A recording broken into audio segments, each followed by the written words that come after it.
Good morning, everybody. Now, are we going to have the Prime Minister on the screen?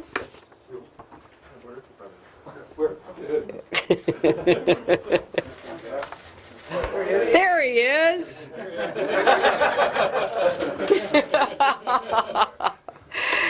Hello. Well, I am delighted to see Prime Minister Fayyad, and this link-up is the next best thing to being together in person. And I welcome our guests here in Washington and say hello to everyone in Ramallah. Before I address the subject of my announcement today, I want to also address what I know is on the minds of many of you.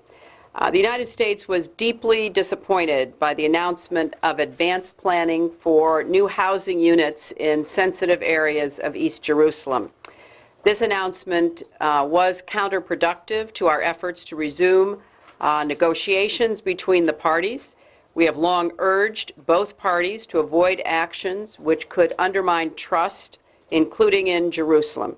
We will continue to work to resume negotiations to address this and other final status issues.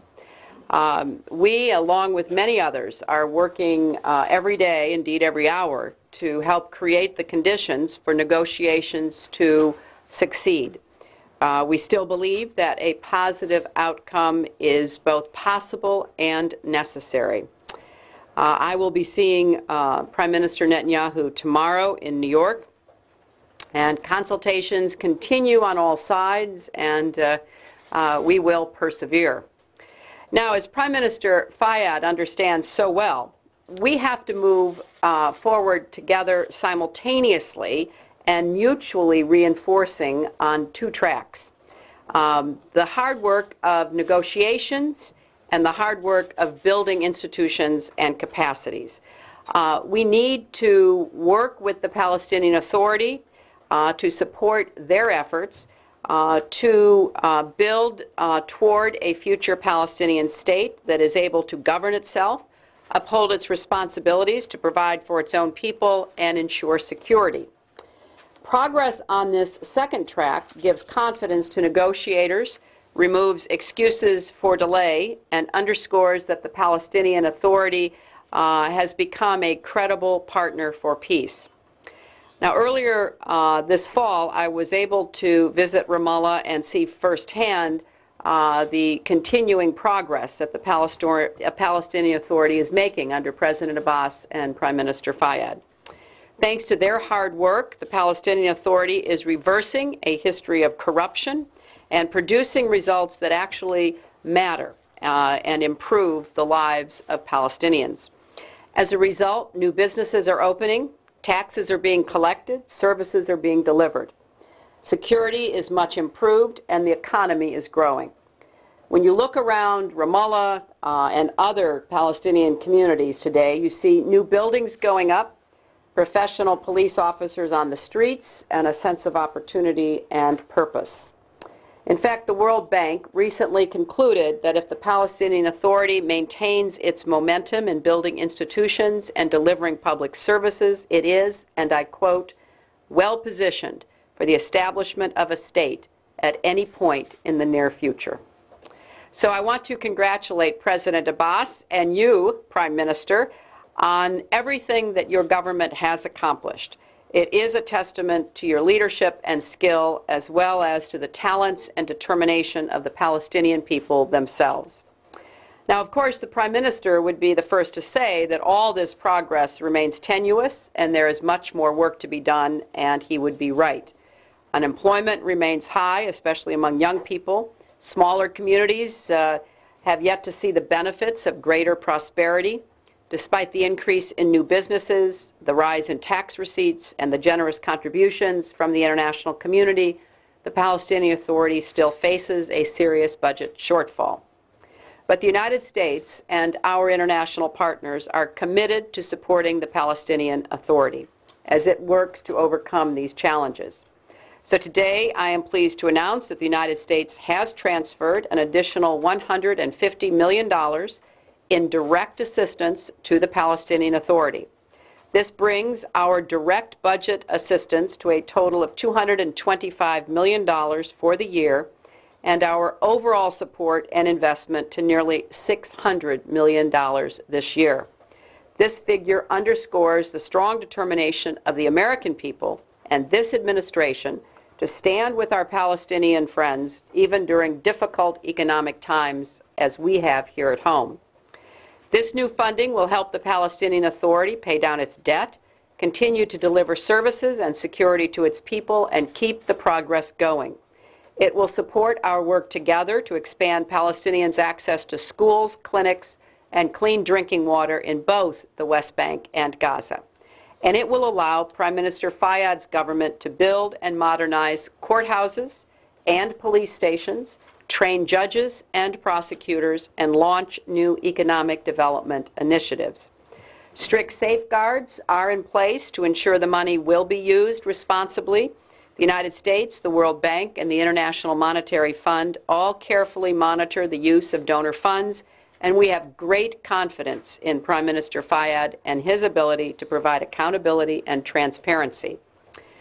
I am pleased that a number of our other partners have stepped forward recently and also increased their support for the Palestinian Authority. Saudi Arabia recently transferred an additional $100 million. The United Arab Emirates provided a funding infusion in September, and the European Union also announced major new funding. On my recent trip to Asia, I was encouraged to hear widespread support for the Palestinian Authority's state-building efforts, underscoring again the global resonance of this issue. The United States will step up our work with partners like Japan, Malaysia, Australia, and others to find new ways to increase financial support for the Palestinian Authority. Now, unfortunately, the Palestinian people still have some friends who prefer to support their aspirations with words rather than deeds. But that won't put food on the table, create jobs, build credible institutions, or help speed the creation of a new state. Palestinians need results, not rhetoric, and they need partners willing to invest in their future. And that is exactly what the United States is doing. And together, we are moving forward. Despite the challenges, and there are many, we take confidence from the steady leadership and bold vision of President Abbas and Prime Minister Fayyad. So let me thank the Prime Minister for his tireless efforts to realize the dreams of the Palestinian people and for being a consistent voice for progress and common sense. So now, Mr. Prime Minister, it's your turn to say a few words. And we hope that our connection works better than it did the last time we tried this. I sure hope so. Thank you very much. Very good. We tested it. Let me first introduce my party here. I have with me first Consul General of the United States, Daniel Rodenstein, Head of Director of USAID Mission here, Mr. Michael Harvey. I have also with me my colleague in government, Dr. Ali Jabawi, our Minister of Planning. Documentation that pertains to the transfer has just been signed and concluded. So let me now begin, Madam Secretary, by once again thanking you for taking the time to be with us this morning, your time, evening hours, to announce the transfer that you just announced of $150 million in support of the Palestinian Authority budget. We really appreciate this assistance because it is highly responsive to our needs in two ways. First, in terms of the type of assistance, it being of the form of budget support is the kind of assistance that we need the most, as it helps us deal with the needs that we have to deal with and actually meet the duties, obligations, responsibilities that we have to discharge in the course of doing the best we can in the interest of bringing about better life for our people. It also is highly responsive to our needs in the sense of its timeliness. As you well know, Madam Secretary, and we have talked about this a number of times, we have faced quite a serious financial difficulty for the past few months that made our life extremely difficult in terms of meeting those obligations that we have in a timely fashion. So the money, in the substantial amount it is, the transfer that is of $150 million, and the timeliness of it could not really be better. We thank you very much for responsiveness, and also for splendid staff work on your part, both in Washington as well as here, to make this happen with the speed that actually happened. It's an opportunity for me to once again reiterate the Palestinian Authority's deep appreciation for the long-standing support of the United States of our economic development and adjustment and reform efforts. As a matter of fact, over the period since the inception of Palestinian Authority, the United States had actually extended assistance in the total amount of about $3.5 billion over the period 1994 through 2010. About half of this money actually was made available over the past 3 years plus few months. Half of that, $800 million of this total assistance, has been over the past 3 years in the form of direct budgetary support. And this brings me to the second point. Apart from the volume, the magnitude of this generous transfer, the form in which it was delivered, the modality of its delivery, meaning directly to our budget, underscores the confidence which once again the United States government, Congress also, have in the integrity of our public finance system.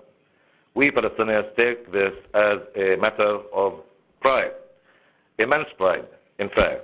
And in fact, it reflects the kind of progress that we have been able to make over the past few years in trying to get our institutions in a state of being, in shape of being state-ready.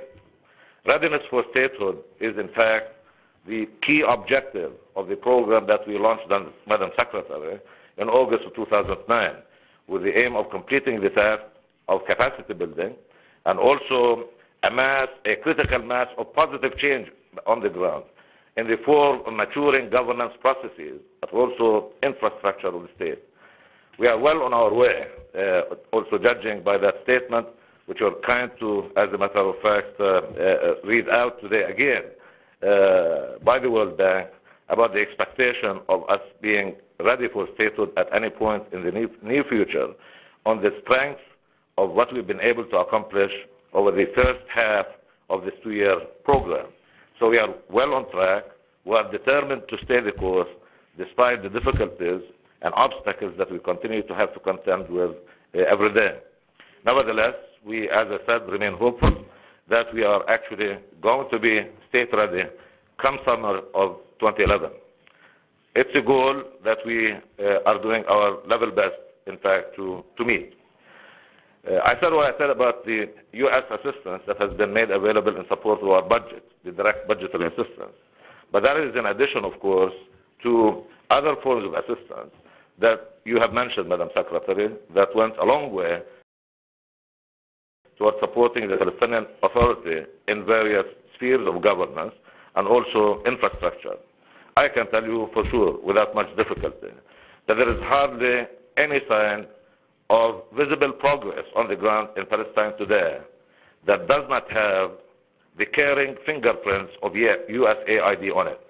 I'm talking to you, Madam Secretary, and to your colleagues in Washington about, for example, physical infrastructure, including water, electricity, road networks. I'm talking to you also about social services, importantly, education, health, social assistance. I'm talking to you also about the assistance that we have so generously provided to help us with capacity building in all spheres of governance, including security. I can go on, but as I said, there's hardly a sign of visible progress that does not have a contribution of the United States government associated with it. We thank you very much. That has helped our effort, as a matter of fact. And over the past nearly 2 years now, just under 2 years, we've been able to implement some 1,700 small community development programs that have contributed remarkably to bringing about better living conditions for our people in spite of the occupation and its adversity. As you mentioned, unemployment remains high. It has trended downward over this time period. It is lower than it was a couple of years ago, but it still remains high. It's a challenge, and we're working very hard to reduce it further. Poverty has declined by nearly 1/3 over the period 2007-2009. So there are, as a matter of fact, signs of progress, signs that are strongly suggestive of this effort being on track. And if, in fact, we were to continue with it, as we fully intend to do, we believe that we are actually going to see the tangible results that our people started to feel throughout the country. I'm talking about not only dwellers of urban areas, but I'm talking especially about people in rural areas, refugee camps, throughout areas that have been long marginalized and areas that have been so adversely affected by the construction of the separation wall as well as settlement activity. So we appreciate that assistance. We appreciate the vote of confidence that comes with that. Let me also add, Madam Secretary, that we're doing this in addition to it being done in the context of this reform effort, an adjustment effort, and state building effort. It also is importantly happening in a context of declining need for external assistance. This is a key objective of ours, and it defines very much the kind of thinking that we have insofar as economic viability is concerned, financial viability is concerned. I can tell you for sure that our need for exceptional financial support has already declined substantially from about $1.8 billion in 2008 to about $1.2 billion this year. That is a decline of about one-third in our reliance on external assistance, aid money. The prospect is for further reduction in 2011. In fact, we look to 2011 as a year in which we expect to make decisive progress toward attaining financial viability by end 2013, at which point we will no longer, we expect, need any more the kind of assistance that we are getting from you today in the form of direct budgetary assistance, which we hope will also be seen as a sign of maturity, maturing institutions of state, governance processes, the kind of accomplishment and progress that you, and delivery that you expect countries that have been around a long time to be able to do, but not without considerable difficulty. So here we are, Madam Secretary, we are well on our way, trying to do the best we can in a highly challenging environment. The context is very difficult. I alluded to some of the difficulties that we have. I very much appreciate the statement that you made at the outset in relation to further announcement of yet another expansion of settlement and settlement activity in the Jerusalem area this time around, as it happened before. That remains a very serious challenge and a problem for all of us. So therefore, Madam Secretary, in the period ahead, we certainly will continue to look to you for continued strong leadership as you continue to try hard to put together elements that are necessary to have a strong political process, a credible political process, one that is capable of delivering that which we all want to see happen, an end to the Israeli occupation. And of course, the day will come when that state of Palestine will be born, so our people can live in freedom and dignity in a country of our own.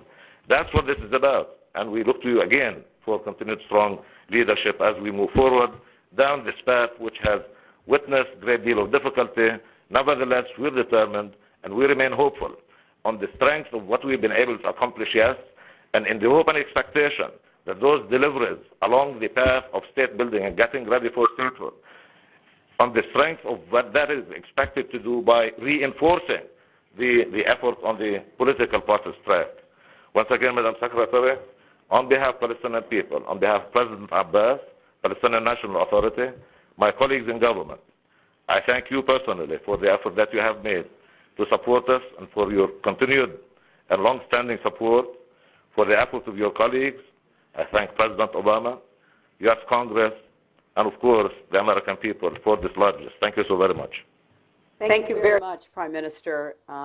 We greatly appreciate your efforts and your very gracious words about our country and our support for you. Now, I think I'm going to take a question here. Is that what's happening? You got the meeting with the Vice President coming up. Right. Well, Matt can probably take one question, maybe. Okay. Madam Secretary, we've seen all the controversy develop this week on settlements between the Israeli government, the Palestinians, and the administration. So what do you think you can achieve on that front by talking to Prime Minister Netanyahu tomorrow? And how do you assess the hope of resuming the peace talks at all? Well, I believe strongly that negotiations are the only means by which the parties will be able to conclude an agreement that will lead to a Palestinian state and Israel living in security with its neighbors. That is our view, that is our commitment, and I'm going to be speaking with the Prime Minister tomorrow once again about the way forward. I remain convinced that both Prime Minister Netanyahu and President Abbas want to realize the two-state solution. Like any very difficult political challenge, it is often hard to find the path forward, but we are absolutely committed to doing everything we can to assist the parties in doing so. Thank you all. Thank you very much.